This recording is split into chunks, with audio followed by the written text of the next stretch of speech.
Hello everyone welcome to my mini blog. पवित्र कार्तिक पूर्णिमार आपण समस्त को हार्दिक अभिनंदन और शुभेच्छा। कार्तिक पूर्णिमा पालन करने आम जाइलु जिग्नीर जगन्नाथ मंदिर को।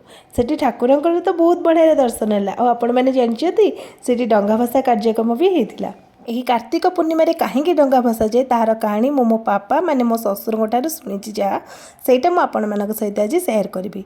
मौसुमी जलवायु विदाय नहीं पूर्वे कलिंग बा ओडिशारू साधव माने नौ वाणिज्य करने को बंगोपसागर दे जाभा सुमात्रा इंडोनेशियार बाली आदि विदेश यात्रा करिथांती।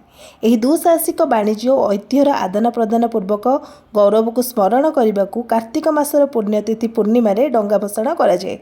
एतत् सहित महाकार्तिक व्रत समापन पाई निज जीवन दीप को भवसागर रूपी महासागर प्रभु जगन्नाथ नाउरी होई पार करने को महोदधि में डंगा भसाई भक्त डाके आ का मा बई पान गुआ थोई मासक धर्म मोर पान गुआ सब तोर।